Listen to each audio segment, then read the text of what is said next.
नमस्कार. मी डॉक्टर गणेश तरतरे. बाळासाहेब पाटील आणि मी आम्ही सुमारे 35 वर्षापासून मित्र आहोत.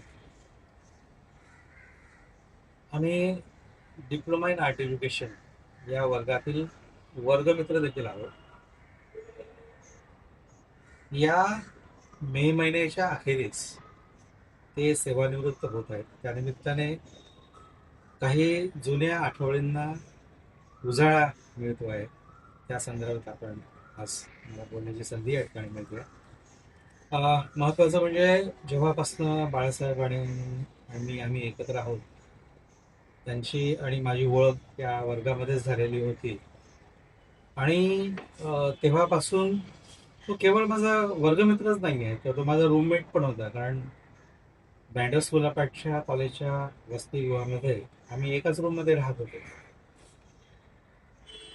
एका अर्थाने जर बघितलं, बाळासाहेबांचं सगळा जीवनपट जर आम्ही एक मित्र म्हणून जो काही अनुभवलेला आहे, तो खूप महत्वाचा आहे. आणि मला असं वाटतं की प्रत्येक कलेच्या विद्यार्थ्यासाठी तो उत्प्रेरक ठरेल याबद्दल मला विश्वास आहे. म्हणूनच त्याच्यासाठी मला या ठिकाणी दोन गोष्टी बोलायच्या आहेत. सगळ्यात महत्वाची गोष्ट अशी आहे की डीपीएडच्या वर्गामध्ये खूप थिअरी विषय असायचे आणि आम्ही एकत्र अभ्यास करत असतो.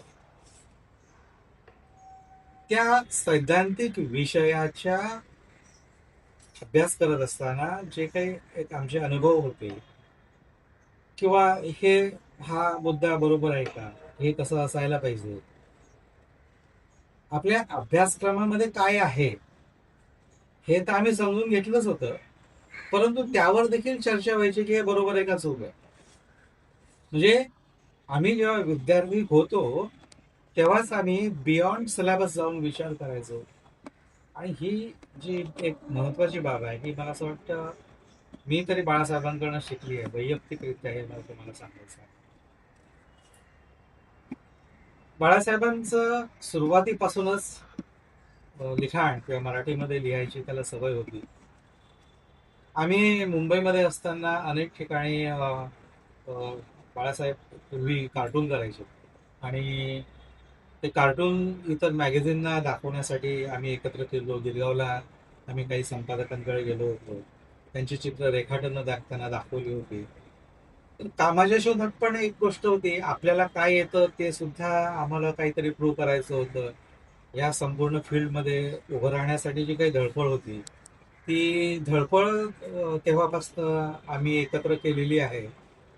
आणि बाळासाहेबांचं अजून एक मला एक वैशिष्ट्य वाटतं की त्याच्या स्वभावामध्ये असलेला जो एक रोखठोकपणा आहे, तो खूप महत्वाचा आहे. आपली एखाद्या विषया संदर्भामध्ये असो किंवा एखाद्या कुठल्याही बाबी संदर्भामध्ये, एखाद्या तत्वा संदर्भामध्ये असो, एखाद्या मुद्द्या संदर्भामध्ये असो, त्याची धारणा एक ठरलेली आहे आणि तो त्याला चिटकून राहतो. खरं खोटं कोणालाच माहीत नसतं. परंतु मला असं वाटतंय की व्यक्ती म्हणून आपल्याला जे संप्रेरक वाटतं किंवा आपल्याला जे महत्वाचं वाटतं, आपल्याला जे सर्वांच्या उपयोगाचं वाटतं, त्याच्यासाठी आपली जी भूमिका असायला पाहिजे, ही भूमिका बाळासाहेब पाटलांची अगदी विद्यार्थी दशेपासून आहे. हे मला या ठिकाणी खूप महत्वाचं नमूद करायचं आहे.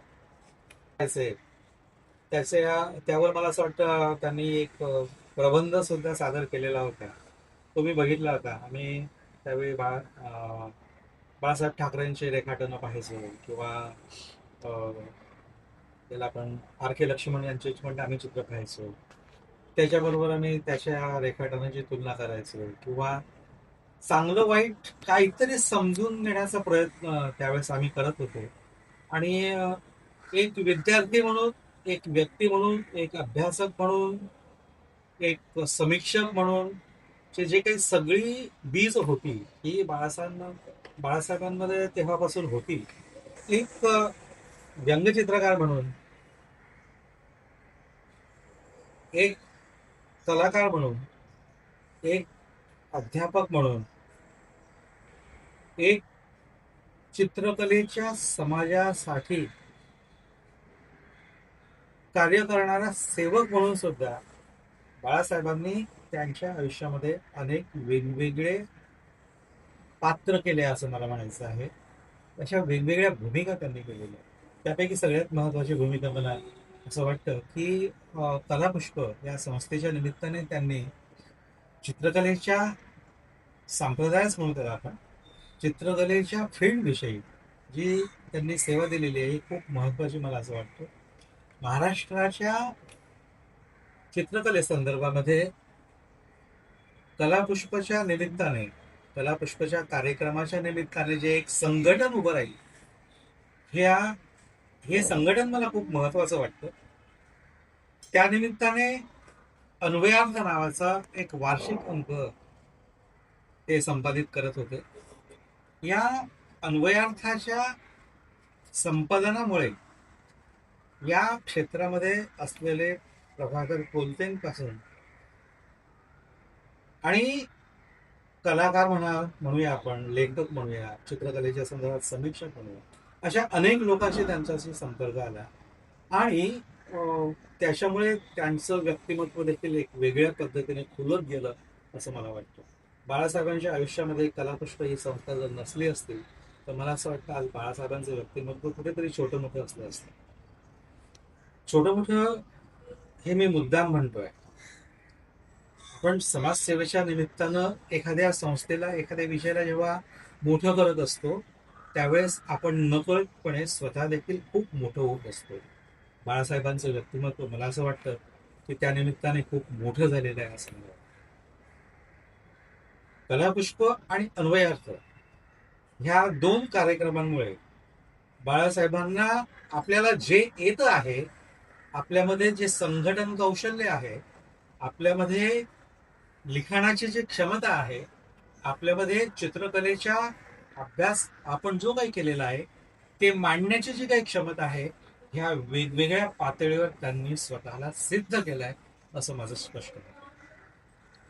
बाळासाहेब हे संघटन उभं करत असताना त्यांनी कधीही केवळ आणि केवळ मला मोठं व्हायचं आहे म्हणून त्यांनी कधीच भूमिका केली नाही, पण त्यांनी त्यांच्या बरोबर असणारे विद्यार्थी, मित्र यांना सुद्धा कलापुष्प या यज्ञामध्ये सामावून घेतलं होतं आणि त्या सर्वांना सुद्धा त्यांनी मोठं केलेलं आहे असं माझं.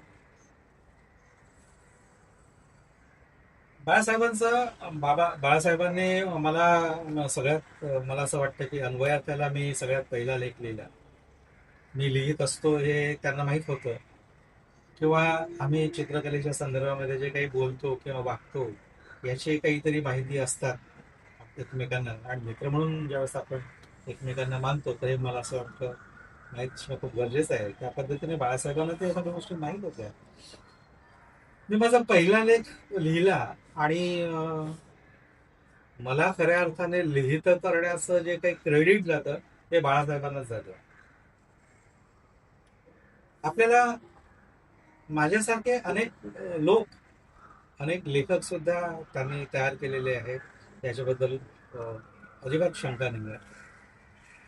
एक मित्र म्हणून एकमेकांच्या दुःखामध्ये सहभागी होण्यासाठी, एक मित्र म्हणून आपल्या समाजासाठी कार्य करण्यासाठी एक ठोक भूमिका जी लागते, एक विचारधारा जी लागते, ही स्वतंत्र विचारधारा सुद्धा बाळासाहेबांकडे आहे असं माझं मत आहे. एक स्वायत्त भूमिका असायला पाहिजे. परंपराचं ओझं आपण किती व्हायचं, परंपरा आणि नवता ह्या दोघांचा जो समन्वय आहे हा साधायचा कसा, परंपरेला किती महत्व द्यायचं, या सगळ्यांची सूत्र मला असं वाटतं की बाळासाहेबांकडे नीट आहे असं मला वाटतं. त्यामुळे वेळोवेळी बाळासाहेबांनी आपल्या ज्या काही सगळ्या परंपरा आहेत त्या परंपरांना बाजूला सुद्धा ठेवलंय, कारण त्यांची जितकी गरज आहे माझ्या विषयासाठी, माझ्या चित्रांसाठी. चित्रकलेचा इतिहास आपण जर बघितला, आधुनिक चित्रकलेचा इतिहास तो जे स्कूल ऑफ आर्टच्या स्थापनेपासून तो सुरू होतो असं माझं मत आहे. एका अर्थाने हे खरंही आहे. जे स्कूल ऑफ आर्ट नंतर भारतीय चित्रकलेची जी काही परंपरा होती ही खूप बदललेली आहे. त्यामध्ये आधुनिक चित्रकलेचे भाग आहे, हा एक वेगळा भाग आहे. परंतु ह्या एक ट्रान्झॅक्शन फेजमध्ये एका विचारी माणसाची भूमिका कशी असायला पाहिजे, ही भूमिका मला असं वाटतं बाळासाहेबांनी जी निभावली आहे ही एका सुज्ञ माणसाची अशी निभावलेली आहे. बाळासाहेबांनी मला एक महत्वाची बाब या ठिकाणी सांगावीशी वाटते. कलापुष्पच्या निमित्ताने निघणारा जो अंक होता अन्वयार्थ अन्वयार्थ, त्याचा व्यवसाय म्हणून कधी उपयोग केला नाही. अन्वयार्थ चित्रकलेच्या विचाराचा प्रसार व्हावा ही त्यांची भूमिका होती आणि हीच भूमिका त्यांनी पार केलेली आहे असं माझं स्पष्ट मत आहे. एखादी पुस्तक विकून व्यवसाय खूप छान पद्धतीने होता येतं, परंतु त्यांनी अन्वयार्थाचा कधीही व्यावसायिक उपयोग केला नाही. मी रिपीट करतोय पुन्हा एकदा.